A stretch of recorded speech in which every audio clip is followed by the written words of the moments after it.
యువతలో శారీరక నైపుణ్యాలను ప్రోత్సహించడానికి ఫిట్ ఇండియా పేరిట భారత ప్రభుత్వం మినిస్టరీ ఆఫ్ యువజన వ్యవహారాలు క్రీడల శాఖ నిర్వహించే 10వ జాతీయ స్కూల్ స్పోర్ట్స్ ఛాంపియన్షిప్ పోటీలకు అంతర్జాతీయ బాక్సింగ్ క్రీడాకారుడు పప్పల యువరాజు ఎంపికయ్యాడు. School sports education association of India, south Asian federation of sports పర్యవేక్షణలో ఈ పోటీలు గోవాలో ఉన్న మొపసాలో ఈ నెల నవంబర్ 16 నుంచి 18వ తేదీ వరకు జరుగుతాయి. ఈ పోటీలకు విశాఖ నుంచి బుధవారం పప్పల యువరాజు బయలుదేరి వెళ్లిన సందర్భంగా యువరాజును గోపాలపట్నం పరిసర ప్రాంతాల్లో పలువురు ప్రశంసించారు. ప్రముఖ వ్యాపారవేత్త ధవళ గోపాల్, ధవళ మోహన్ అభినందించారు.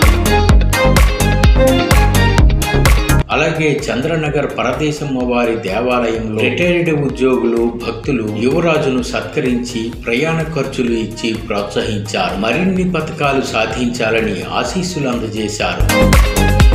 యువరాజు నర్వలో ఉన్న బెహ్రా పాలిటెక్నిక్ కళాశాలలో పాలిటెక్నిక్ చదువుతున్నాడు. ఆర్థిక పరిస్థితులు అనుకూలించకపోయినా యువరాజులో ఉన్న నైపుణ్యాలను చూసి పలువురు ప్రోత్సహిస్తున్నారు. ఇలా ఇంతవరకు యువరాజు బాక్సింగ్ పోటీల్లో అమోఘంగా రాణిస్తున్నాడు. జాతీయ స్థాయిలో 2 మార్లు బంగారు పతకాలు, 1 మారు సిల్వర్ పతకం, మరో మారు వెండి పతకం సాధించాడు. అంతర్జాతీయ స్థాయిలో 1 మారు బంగారు పతకాన్ని సాధించాడు. ఇలా వరుస పతకాలు సాధించిన పప్పల యువరాజుకు మరో మారు జాతీయ స్థాయి పోటీలకు వెళ్లే అవకాశం లభించడం పట్ల విశాఖవాసులు సంతోషిస్తున్నారు.